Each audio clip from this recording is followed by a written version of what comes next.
Thank you very much, Carol. Good morning, ladies and gentlemen.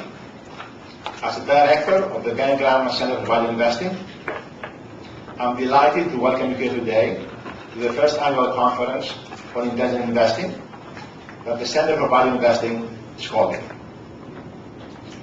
The Ben Graham Center for Value Investing, one of only 3 centers in the world of this nature, focuses on researching and educating future business leaders in the investment style made popular by Ben Graham in the early 1930s. It serves a critical role in coordinating applied research at the university, in linking the activities of faculty and students with practitioners, and in undertaking activities which are mutually beneficial to the university, the industry, and investors in general. My mandate as the Ben Graham Chair in Value Investing is or was to develop a program in value investing, and I have done so.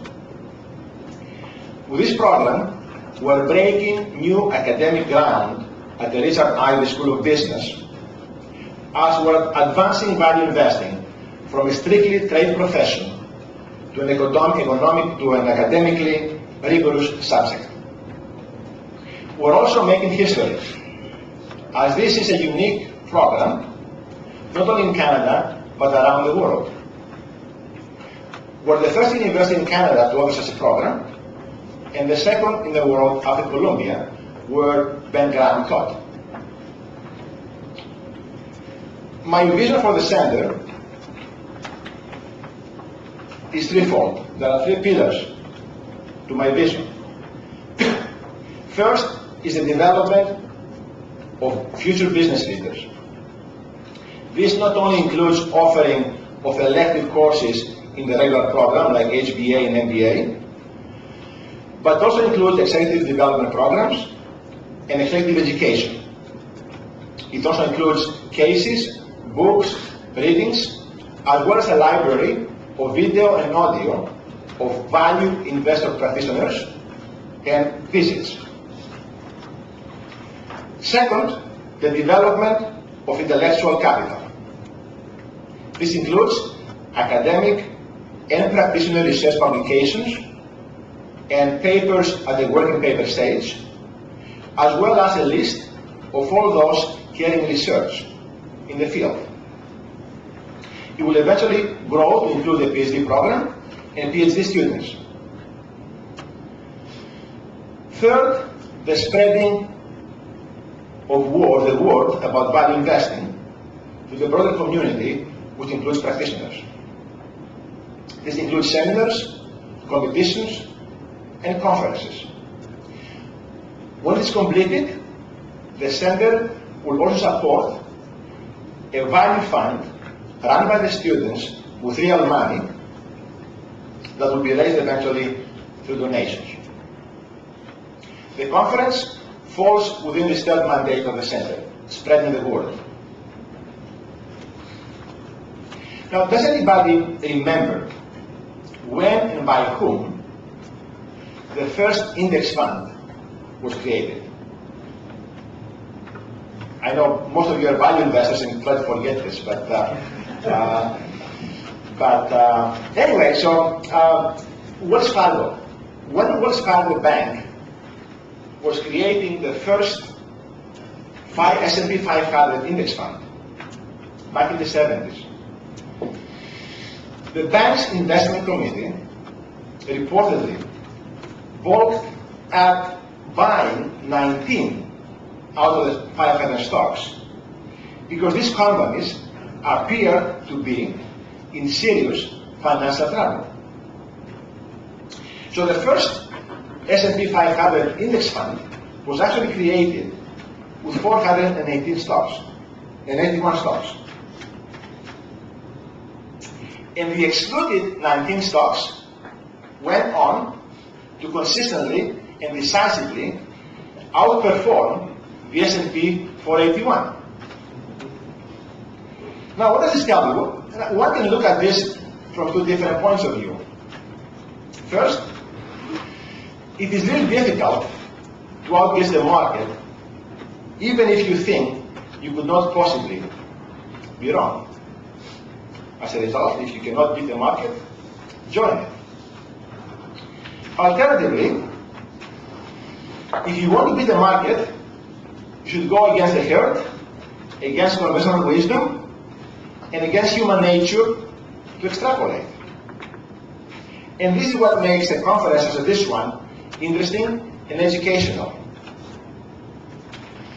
One may expect that an investment conference hosted by the Ben Graham Center for Value Investing would be their home to discussing the merits of value investing. However, we are firm believers that intelligent investing requires independent thinking that goes beyond a partisan point of view. We recognize that investors face complex challenges in making investment allocation decisions, and so our goal is to start a debate on investing and investment management rather than simply adhering to any particular point of view. To this end, the conference brings together 4 speakers distinguished in their field who will share with us their perspectives and philosophies on active versus passive management. In the morning session, yours truly and Dr. John Bart, President of Share Owner, will share their views on active management and discuss the merits of value versus growth investing. While in the afternoon sessions, Mr. Howard Atkinson, President of Horizons Beta Pro ETFs, and Mr. Robert Knott, Chairman of Research Affiliates, will share their philosophies on passive management and discuss traditional versus fundamental indexing. So without any further ado, I'd like to get the ball rolling. And I'd like to start the conference presentations with my presentation, which is entitled Value versus Growth, Stock Invest and the Value Premium in Canada between 1985 and 2002.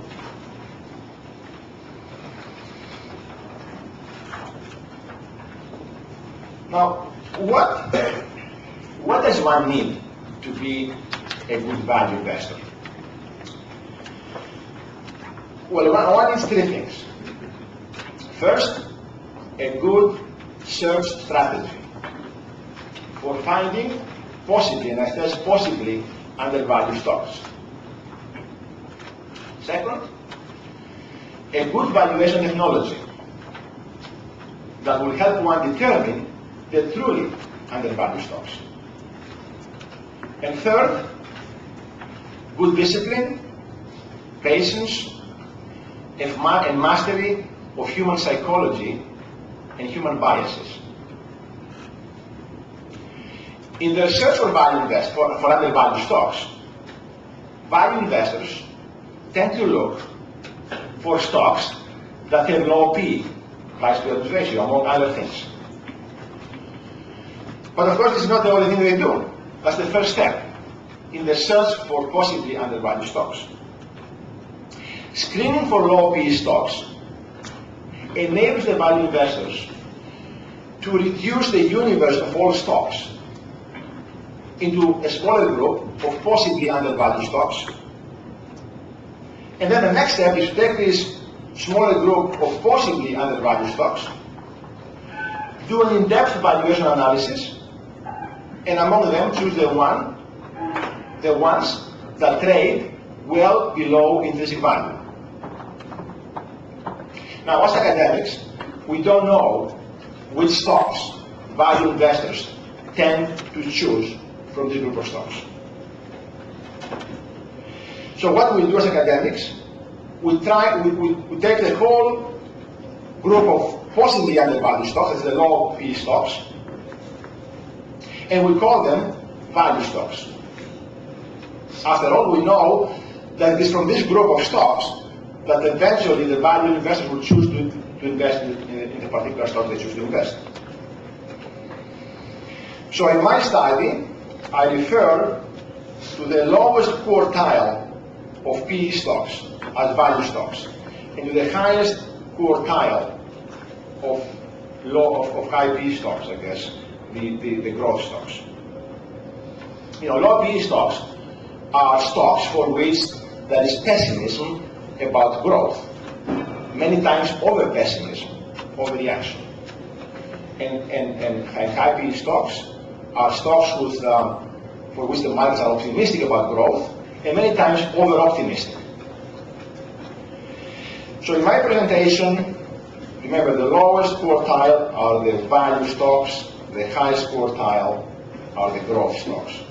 What I refer to as a value premium means the difference between the returns of value stocks minus growth stocks. So let me just tell you, first of all, what motivated me to do this study. Well, first of all, there is extensive research in the US which shows clearly that value beats growth.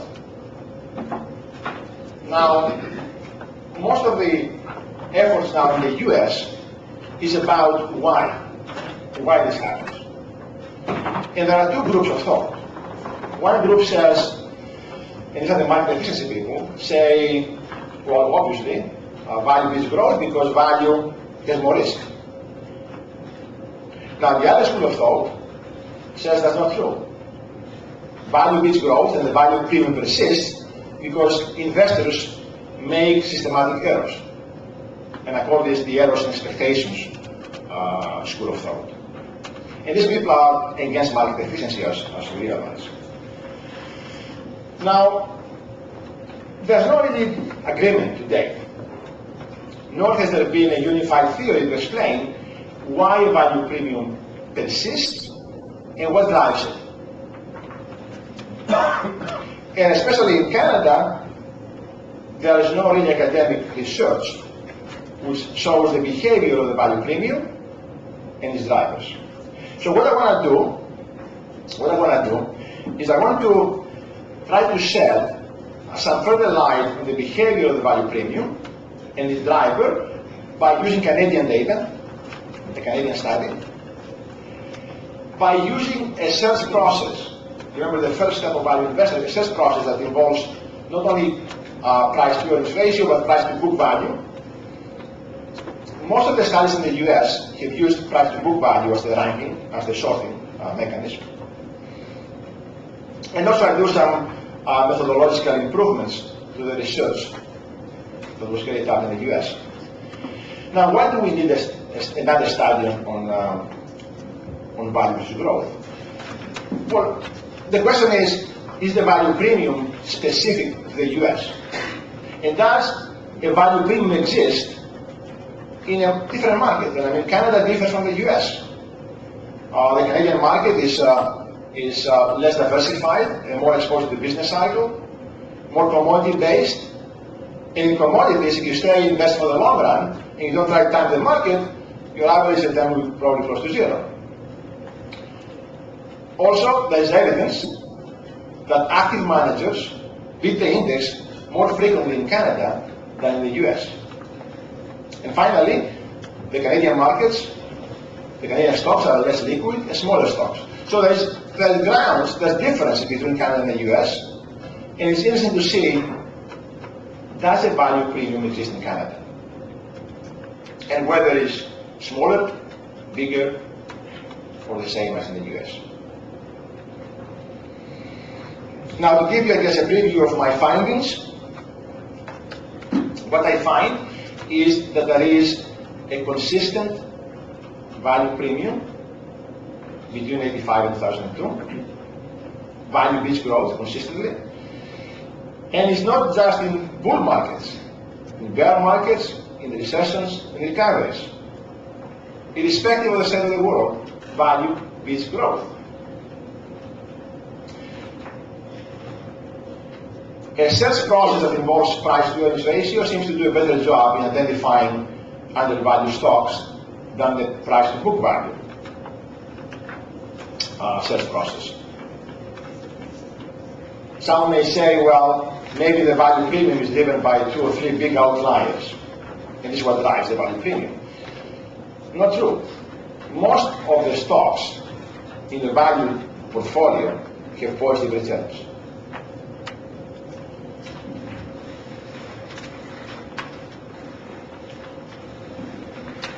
Is there a specific industry that drives the value premium? Not true. Most of the industries have a positive value premium. Value beats growth in most of the industries. Interestingly enough, the value premium has increased over time and become really strong in the 1994 to 2002. And as I will show you, continued so in 2003, 4, 5, and 6. The results are very similar to those in the US. The value premium over the same period has increased in the US as well, but our value premium is higher than the value premium in the US. My findings show that the average, the arithmetic mean of the value premium in Canada is 12%. Value beats growth, or has beaten growth over this period, from 85 to 2002 by 12%. In the US, over the same period, the geometric mean, because they calculate the geometric mean, was 6%, which the arithmetic mean would be close to 8%. And finally, when I try to figure out what are the drivers of the value premium, I find, and I look at this from many angles, I find that it's not risk actually that drives the value premium, it's more systematic errors that investors make when they make investment decisions. So what I'm going to do is I'm going to look at value versus growth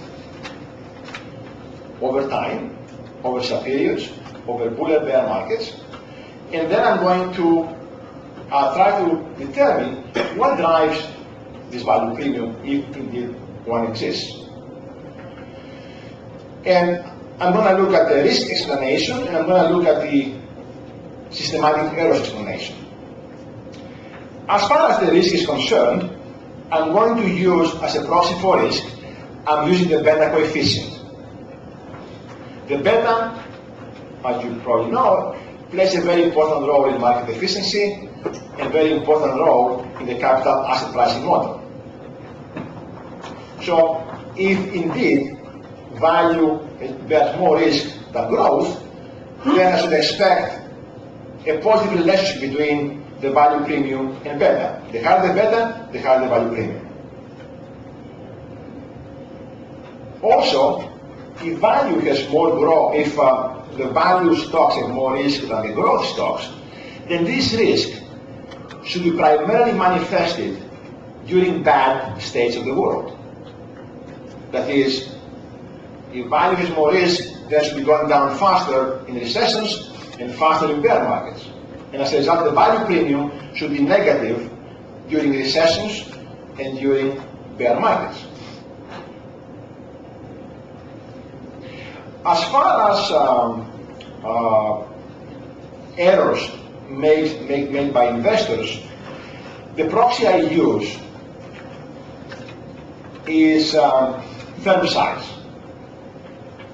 Okay, so I use market cap as a proxy for errors, for mispricing basically.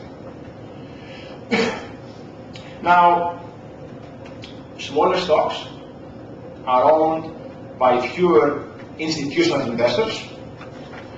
Smaller stocks are followed by fewer analysts. Smaller stocks tend to be obscure and less in the public eye. So there are more chances that smaller stocks will be more mispriced or undervalued than larger stocks. If value premium is driven by errors that investors make, and if size is a proxy for mispricing, then I should expect a negative relationship between size and the value premium. As sizes get smaller, the value premium gets bigger, and vice versa. Another thing, you would expect if markets are rational, and since the value premium has been documented in the US particularly, you expect investors to learn. And over time, you expect the value premium to be going down. Let's see, this is what the data tells us. Now, in terms of the data, my data come from Computat. This is what I get trailing PE and P to book value ratios. I use companies with fiscal year end December to keep myself homogeneous. I exclude negative PE and P to book value stocks. They behave differently.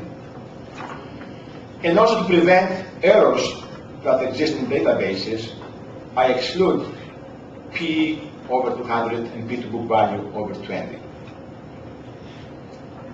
So that's the first database I use. The second database is the Canadian Financial Markets Research Center database. And this is a database we have at the university. And from this database, I get stock prices, betas, shares, and volumes. Then the industry to which my stocks belong to, I get them from the TSX Index Review. Eventually, when I do all the screenings and merging of my databases, I end up with 2,600 observations for 688 companies. And the way I do this thing is, every December, I rank stocks by PE, from the lowest to the highest. And I group the stocks into 4 groups. The lowest quartile as the value stocks, the fourth quartile as the growth stocks. And then, over the next year, I follow the returns, the annual return of these stocks. Next December, I reshort them, and I follow another 4 groups of stocks, and I follow the return for the next year. So basically, I have prediction like this model. In the December of the year before, I do the sorting, and I can tell what's going to happen, I guess, the year after.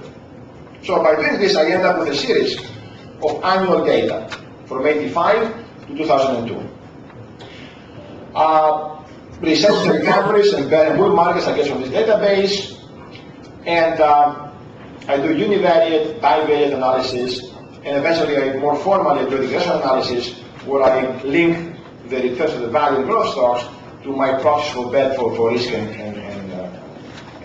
errors. Now let me just show you the results.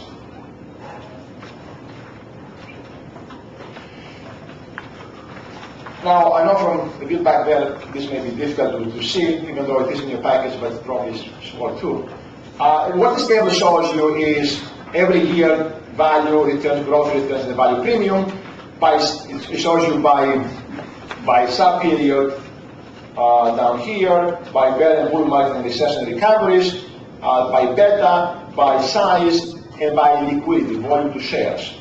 Now it's better to see against the annual performance and by sub-periods through a graph. Now this graph shows you the PE rankings and shows the difference between the returns of the first quartile of PE stocks and the fourth quartile of PE stocks, the value premium. When the bar is positive, it means the value beats growth. As you see, the bars are positive most of the time, and whenever the bars are negative, the number is usually small except for perhaps this median number here. If you go to, so this is by year, if you go to sub-periods, and now overall the average, I guess, outperformance of growth, of value versus growth, is about 12%, the mean, and 9%, the median. By sub-period, as you see, most of the outperformance happens in 1994 to 2002. In 85 to 1993, the mean is about 0, the median is about 4% or something. But what's more interesting is that it doesn't matter whether we have a bull market or a bear market or a recession or recovery, as you see, the bars are always positive. Positive in the bear market, positive in the bull market, positive in recessions, positive in recoveries.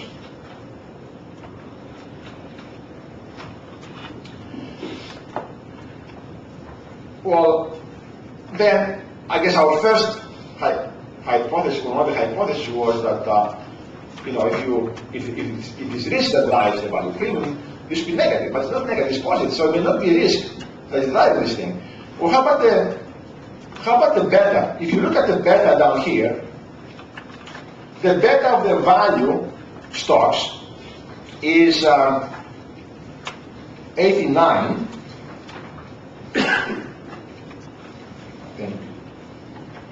So the beta of the value is 0.89. The beta of the value is 0.89. The beta of the growth is 0.94.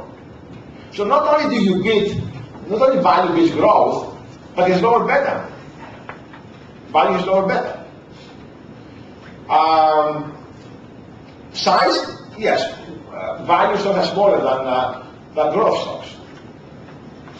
Are my results driven by liquidity issues? Not really, because volume to shares are almost the same in both groups. So the results are not driven by liquidity. Because you may say, well, some of the value stocks don't trade and it's more paper than actual returns. No, it's not true. The liquidity, I guess, is, as you see from the table, is similar. The results of price to book value are similar, not as strong as the P2 price to earnings. I'm going to skip all the price to book value, but we do have them with you.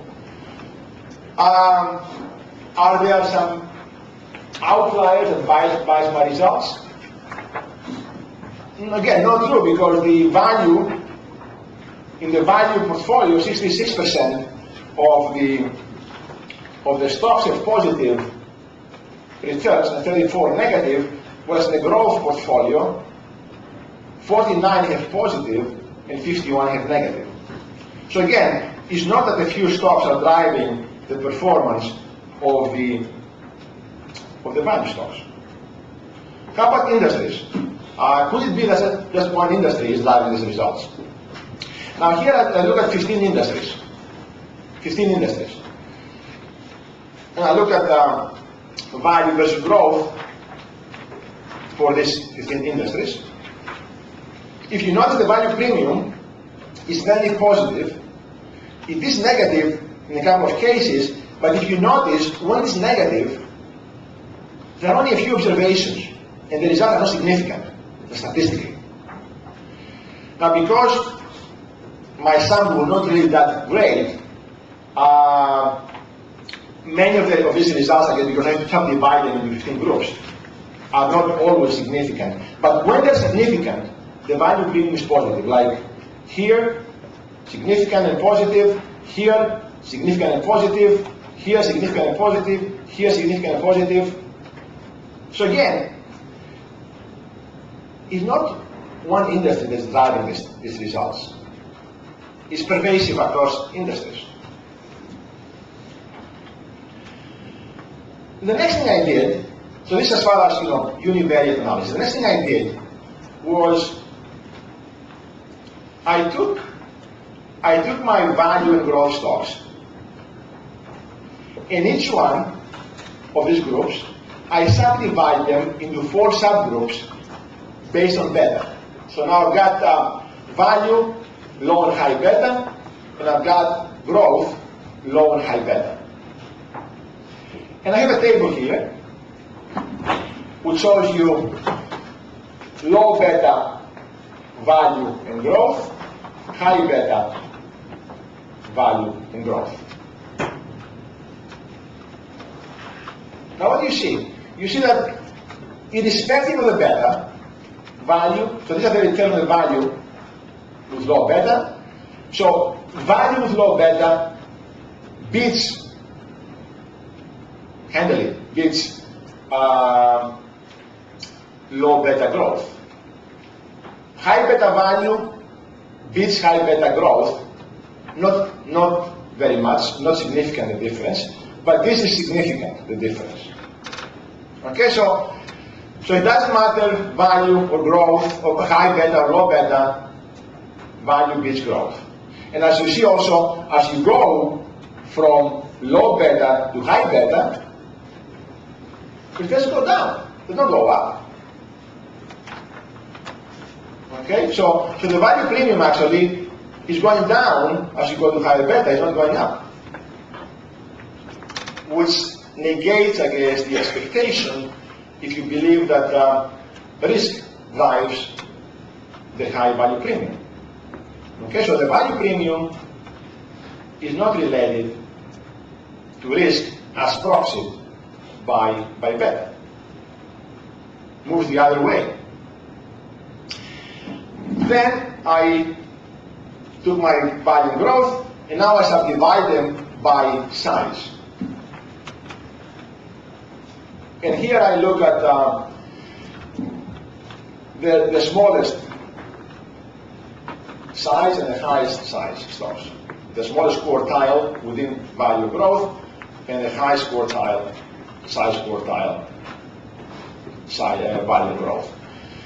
Now, small value companies beat small growth companies. Large value companies beat large growth companies. Again, irrespective of the size, value beats growth, but more so for smaller stocks. As you go, and these are huge returns, this is 50% annual return for this group of stocks. Over this 85-2002 period, I'm not talking about 1 year, and this is very significant. As we go from small companies to large companies, the value and the growth returns go down much faster for the value stocks, and as a result, the value premium goes down as you go from small to large cap stocks. Now, this is consistent with the mispricing. If size proxies for mispricing or undervaluation, this is what you would expect, that the value premium to be negatively correlated with size, firm size. And the last thing I did, I tried to more formally look at the relationships by doing regression analysis. And I look at all kind of different regressions, making changes and corrections for various econometric problems. The results don't differ, no matter how I look at them, how many corrections I make econometrically, it doesn't really make any big difference. I'll just show you, I guess, one of them. What this regression does, basically, it shows you more formally the relationship between the variables. This is between the value returns and some of my proxies for risk and errors, for the overall sample, for value, for growth. Now, what we notice, first of all, is that the returns, both for value and growth, move inversely, are negatively related by P value portfolio, which reinforces my beliefs that it's not risk that drives the value returns. Because if it was risk, you would expect a positive relationship, that's a negative relationship. So up to 2002, value handily beats growth. But how about in 2003? Did I skip purposely 2003, 4, and 5 because it changed my results?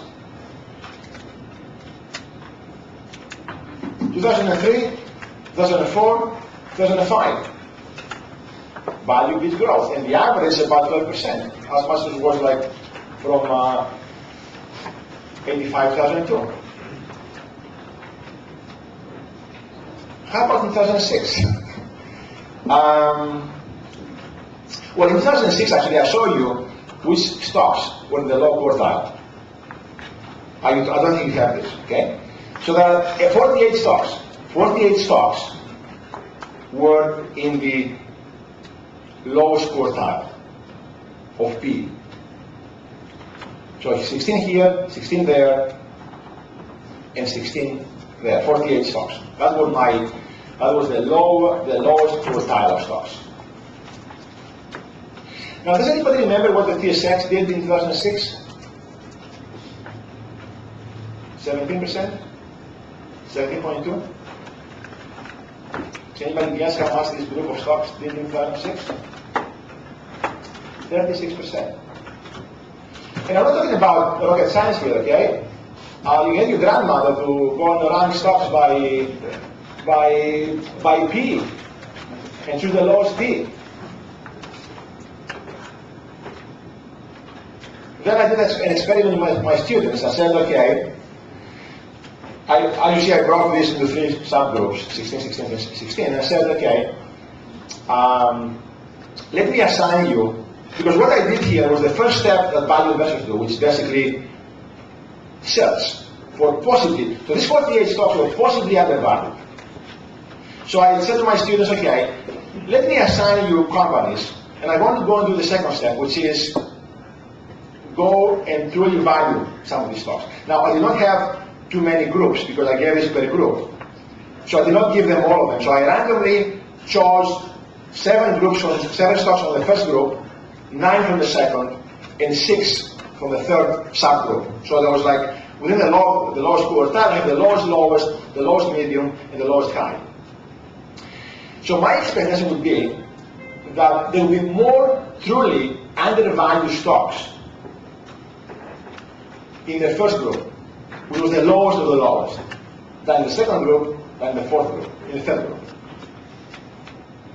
And if you don't believe me, one of my students here, Betty Lee, she's there, she participated in one of these exercises. Okay, so I chose 7 from the first group, stocks randomly, 9 from the second, and 6 from the third group. And my expectation is that be more truly undervalued from the first, and the second, and the third one. This is what they found.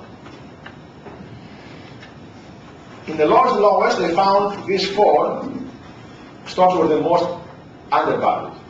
Not the most undervalued, I mean from the 7 I assigned, 3 were not undervalued, and these 4 were undervalued. And undervalued by what we call in value investing as margin of safety. In the second group, there were still these 2 stocks were undervalued. Out of the 9, 2 were undervalued. In the third, out of the 6, 1 was undervalued. As I would expect, there were more truly undervalued in the lowest, in the very lowest group.